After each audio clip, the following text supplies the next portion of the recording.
தென்னிந்தியாவின் புகழ்பெற்ற பாடகி எஸ். ஜானகியின் மகன் முரளிகிருஷ்ணா இறப்பு குறித்த இசைப்படையிலே இந்த சிறப்பு பதிவு.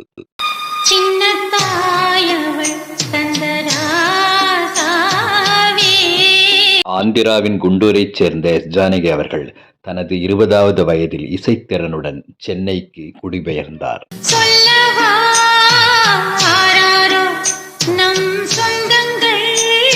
1955ஆம் ஆண்டு தனது இசை பயணத்தை தொடங்கிய எஸ். ஜானகி அவர்கள் முதலில் பாடிய தமிழ் பாடல் விதியின் விளையாட்டு என்ற படத்தில் இடம்பெற்றது.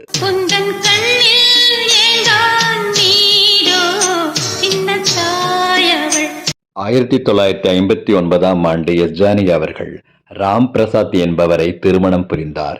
இந்த இணையரின் ஒரே மகன் இந்த முரளிகிருஷ்ணா.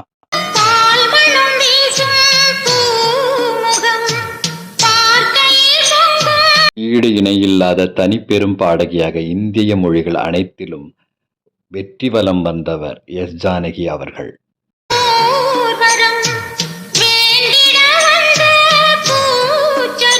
கலைத்துறையில் வெற்றி பெற்றிருந்தாலும் எஸ். ஜானகி அவர்கள் தன்னுடைய தனிப்பட்ட வாழ்வில் தொடர்ந்து துயரங்களையே சந்தித்து வந்தார்.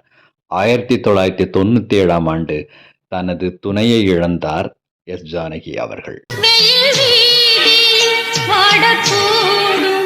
கணவனை இழந்த எஸ். ஜானகி அவர்கள் தற்போது தன் ஒரே மகனையும் இழந்துள்ளார். மகன் முரளிகிருஷ்ணாவின் தற்போதைய வயது 65. அவர் மாரடைப்பின் காரணமாக இறந்துள்ளார். ஜானகி அம்மாவின் மகன் முரளிகிருஷ்ணாவிற்கு எங்களது ஆழ்ந்த நினைவேந்தல்கள்.